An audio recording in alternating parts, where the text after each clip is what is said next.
Hello दोस्तों, नमस्ते। स्वागत है आप सबका हमारे चैनल पे। मैं हूँ उर्मिला यादव। मैं गाने जा रही हूँ एक नाच गीत। कैसा लगेगा कमेंट करके ज़रूर बताइएगा। शेयर सब्सक्राइब कीजिएगा। निबिया पतैया झरी जाले अंगनवा कैसे बहोरी जी। निबिया पतैया झरी जाले अंगनवा कैसे बहोरी जी। वही रे आंगनवा में ससुर जी का रहना, वही रे आंगनवा में ससुर जी का रहना। घुघुटा कढ़त दिन जाला अंगनवा कैसे बहोरी जी।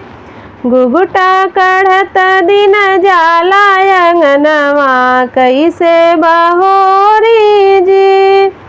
निबिया पतैया झरी जाले अंगनवा कैसे बहोरी जी।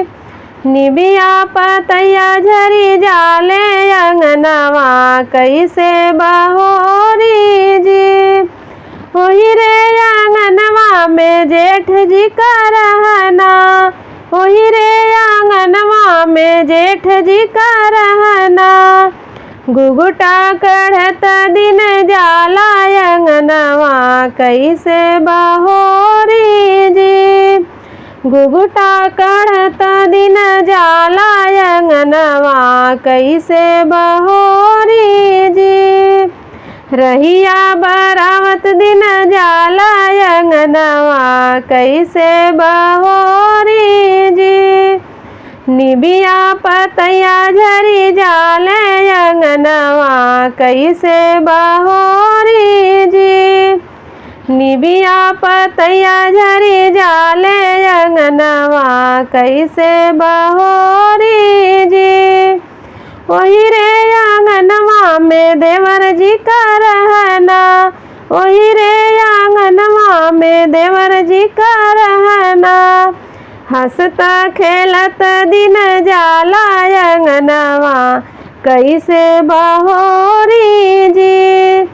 हंसता खेलत दिन जाला अंगनवा कैसे बहोरी जी।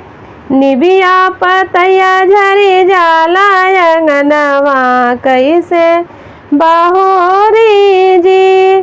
निबिया पतैया झरी जाला अंगनवा कैसे बहोरी जी।